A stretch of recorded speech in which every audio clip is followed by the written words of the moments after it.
They told me I was being too emotional about the data. 3 months later, their stock dropped 40%, and I was the only one who saw it coming. I used to think that if you were good at your job, people would listen to you. That if you had the facts, the research, the proof, it wouldn't matter who you were or how you delivered it. People would pay attention because you were right. But I learned the hard way that being right doesn't matter if nobody wants to hear it, especially if you're a young woman in a room full of men who've already decided you don't know what you're talking about. I was 28 when I got hired as a financial analyst at a mid-sized investment firm called Hartman Capital. It was my dream job. I'd spent years working my way up from entry-level positions, getting my certifications, building my skills. When they offered me the role, I thought I'd finally made it. The job was exactly what I wanted. I got to dig into financial models, analyze market trends, and build projections for the company's investment portfolio. I loved it. I was good at it, and for the first few months, everything seemed fine. Then I started noticing something weird. One of our biggest holdings was a tech company called NextGen Solutions. They made software for supply chain management, and on paper, they looked great. Their revenue was growing. Their client list was impressive.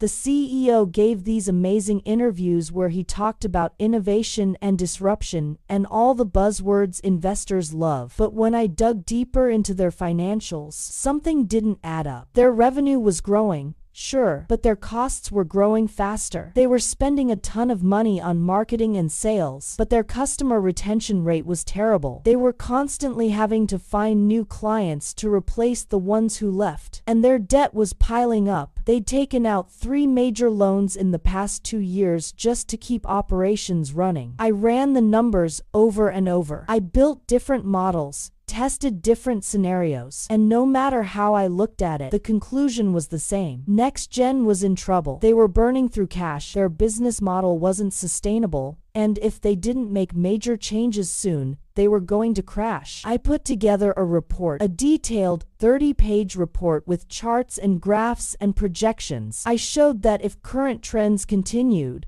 NextGen's stock price would drop significantly within the next 6 months. I recommended we reduce our position, maybe even sell entirely. I submitted it to my boss, a guy named David Chen. He was the director of research, and he was the one who'd have to present my findings to the executive team. I waited for his feedback. I was nervous, but I was also confident. The data was solid. There was no way anyone could look at those numbers and not see the problem. David called me into his office a few days later. He had my report on his desk. He told me it was interesting work, very thorough, but he said the executive team wasn't going to be receptive to it. I asked why. He said NextGen was one of the firm's flagship investments. The CEO, Mark Hartman, had personally championed it. He'd convinced the board to put a significant amount of capital into it, and so far, it had been performing well, at least on the surface. I told David that's exactly why we needed to act now, before things got worse. He sighed. He said I needed to understand how these things worked. He said it wasn't just about the numbers. It was about relationships, about confidence, about not panicking over short-term fluctuations. I told him these weren't short-term fluctuations. This was a structural problem with the company's business model. He said he'd present a modified version of my concerns to the executive team, but I shouldn't get my hopes up. The strategy meeting happened the following week. David invited me to attend so I could answer questions if they came up. I was excited. I thought maybe if I was there in person, if I could explain the data directly, they'd understand. The meeting was in the big conference room on the top floor. Floor-to-ceiling windows, a long glass table, leather chairs, the kind of room designed to make you feel important. The executive team was there. Mark Hartman, the CEO, Sarah Wells, the CFO, Tom Bradford, head of investor relations, and a few others. David presented his version of my report. He softened it a lot. He said there were some concerns about NextGen's cost structure, that we should maybe keep an eye on it. He didn't mention my projections. He didn't show my charts. He just kind of glossed over the whole thing. Mark Hartman barely looked up from his phone. He said NextGen was fine. He said every growing company has growing pains. He said their CEO CEO had assured him personally that they were on track. Sarah Wells agreed. Looked up from his phone. He said NextGen was fine. He said every growing company has growing pains. He said their CEO had assured him personally that they were on track. Sarah Wells agreed. She said the market loved NextGen. Their stock had gone up 20% in the last quarter. Investors were bullish. That's when I spoke up. I said the stock price didn't reflect the underlying fundamentals. I said if they looked at the debt-to-equity ratio, the burn rate, the customer churn, they'd see the company was in trouble. The room went quiet. Everyone turned to look at me. Tom Bradford smiled, but not in a nice way. He asked how long I'd been with the firm. I said about 8 months. He nodded slowly. He said that was great, that it was good to have fresh perspectives. But he said sometimes new analysts get a little too focused on individual data points and miss the bigger picture. He said NextGen was a solid company with strong leadership. He said the market agreed, and the market was usually right. I tried to push back. I said I'd run multiple scenarios, and they all pointed to the same conclusion. I said we should at least reduce our position as a precaution. Mark Hartman finally looked at me. He said I seemed very passionate about this. He said passion was good, but in this business, you couldn't let emotions drive decisions. He said numbers were important, but so was experience and intuition. And his intuition told him NextGen was going to be just fine. Then he said something that made my blood boil. He said I shouldn't worry so much, that being emotional about investments was a quick way to make bad decisions. I wasn't being emotional. I was being logical. I had the data right there. But he'd already dismissed me. They all had. David wrapped up the meeting quickly after that. As everyone filed out, Sarah Wells patted me on the shoulder and told me to keep up the good work, but maybe try to relax a little. She said stress wasn't good for anyone. I went back to my desk, feeling like I'd been punched in the gut. I'd done everything right. I'd done the research, I'd built the models, I'd presented the facts, and they'd called me emotional. I thought about quitting. I thought about just walking away and finding a company that would actually listen to me. But I didn't, because I knew I was right, and I wasn't going to let them make me feel crazy for seeing what they refused to see. So, I did something risky. I took my report, the full unedited version, and I posted it publicly, not under my name. I created an anonymous account on a financial analysis forum where investors and analysts share research. I uploaded the whole thing, every chart, every projection, every warning sign I'd found. I titled it NextGen Solutions, a House of Cards. Within 48 hours, it had been viewed thousands of times. People started commenting. Some disagreed, but a lot of people said they'd noticed the same red flags. A few other analysts chimed in with their own concerns. The post started getting shared on social media, on investment blogs, in newsletters, and then the media picked it up. A financial news site wrote an article about the anonymous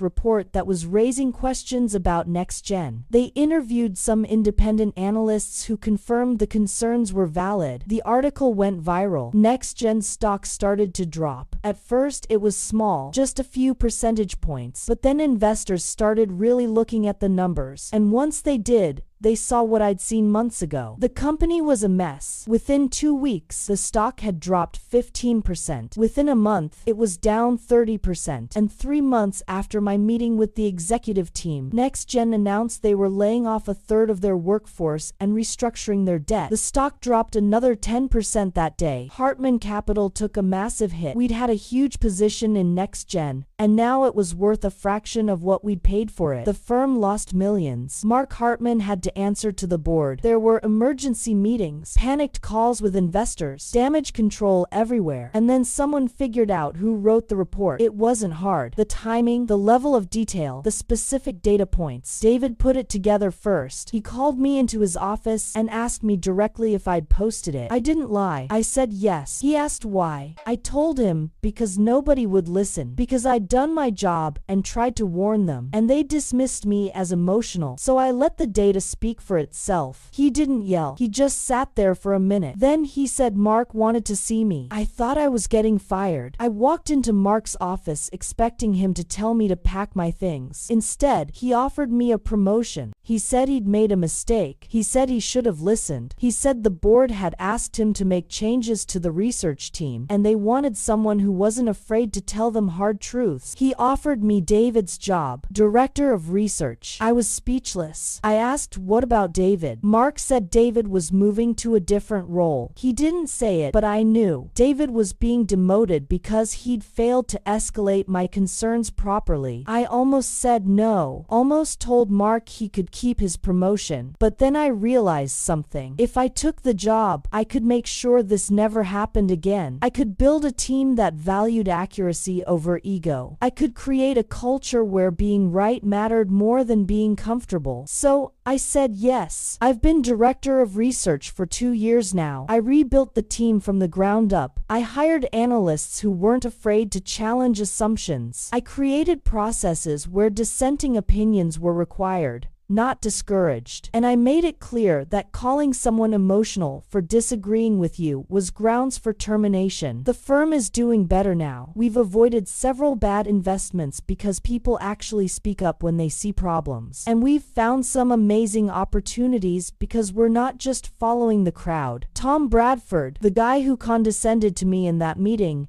is still here. He works under me now. And you know what? He's actually not bad at his job when he listens. I've mentored him personally. I've taught him how to read the data without letting his ego get in the way. And to his credit, he's learned. He apologized to me about 6 months after I got promoted. He said he was wrong to dismiss me. He said he'd let his loyalty to Mark cloud his judgment. I appreciated the apology, but I told him the real issue wasn't that he was wrong. It was that he'd used my gender as an excuse to not take me seriously. That he'd called me emotional instead of actually looking at what I was saying. He admitted that was true, and he's been working on it. He still messes up sometimes, but he's trying, and that's more than a lot of people do. I learned something important from all of this. Being right isn't enough. You have to be strategic about how you make people hear you. Sometimes that means going around the system. Sometimes that means taking risks. And sometimes that means letting the data speak louder than you ever could. I didn't need to yell. I didn't need to get emotional, even though they accused me of it. I just needed to make sure the truth got out there. And once it did, it didn't matter what they thought of me. The numbers told the story. Facts don't need volume to win. They just need to be heard. And sometimes, you have to be the one who makes sure they are. Hit subscribe for more stories like this. Retry.